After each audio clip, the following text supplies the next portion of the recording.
नमस्कार, आप देख रहे हैं जी मीडिया टुडे और मैं हूं आपके साथ गरिमा।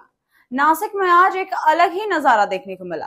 महाराष्ट्र नवनिर्माण सेना और उद्धव बाला साहेब ठाकरे पार्टी ने मिलकर नासिक बैलेट आउट संयुक्त जन आक्रोश मोर्चा का आयोजन किया। इस मोर्चा में अनाधिकृत व्यवसायों, महिलाओं पर अत्याचार, एमडी ड्रग्स मामले और बिंगो रूलेट हत्याओं और मटका कारोबार के खिलाफ जनता का आक्रोश देखने को मिला।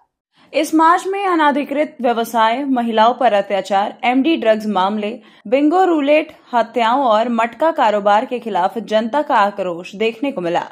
भिड़ी भालेकर मैदान से कलेक्टर कार्यालय की ओर निकले इस मार्च में मनसे के बाला नंदगावकर, संदीप देशपांडे, अविनाश अभ्यंकर और उद्धव बाला साहेब ठाकरे पार्टी के सांसद संजय राउत समेत बड़ी संख्या में पदाधिकारी और कार्यकर्ता शामिल हुए। मार्च के दौरान प्रशासन के खिलाफ नारेबाजी की गई और जिला कलेक्ट्रेट को तत्काल कार्रवाई की मांग करते हुए एक ज्ञापन सौंपा गया। हायलाइट होतं की दिनकरराव पाटील तुमच्या तोंडून निघाला, फक्त छत्रपती शिवाजी महाराजांबरोबर फोटो काढून चालत नाही, रक्तामध्ये छत्रपती शिवाजी असतात आणि तिचे समोर दोन्ही बाजूने जे सैनिक बसले त्यांच्या रक्तात शिवाजी,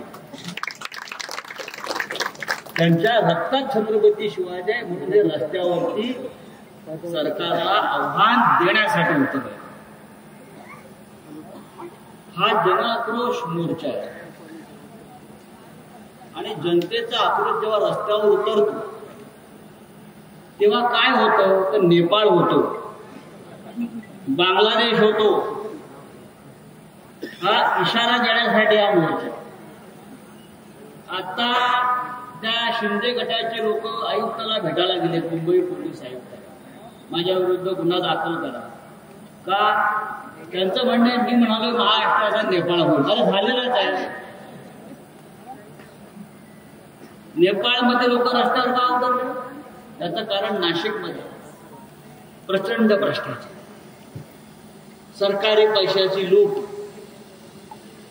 अंमली पदार्थाचा प्रचंड व्यापार, तरुण मुलं नशेच्या आहारी गेली ते नाशिकमध्ये दिसतात, महिलांवर अत्याचार। या नाशिकसह महाराष्ट्रात यापेक्षा जर वेगळं काय घडलं नसेल तर नेपाळच्या तरुणांनी जो इशारा दिलाय तो आपण लक्षात घेतला पाहिजे, हे माझं म्हणणं आहे। आमचा अंत पाहू ना, मगासपासून अस्वस्थ आहे त्या राहुल धोत्रेचा फोटो पाहून। आणि भक्ताचं नातं कधी संपलं जात नाही, ते रक्ताचं आणि भक्ताचं नातं आहे। नदीचं मूळ आणि ऋषीचं कुळ कधी विसरलं जात नाही। अरे ये तो शिव आंधी है, ये तो शिव आंधी है, तूफान आना बाकी है। अब तो सिर्फ झाकी है, बहुत कुछ बाकी है।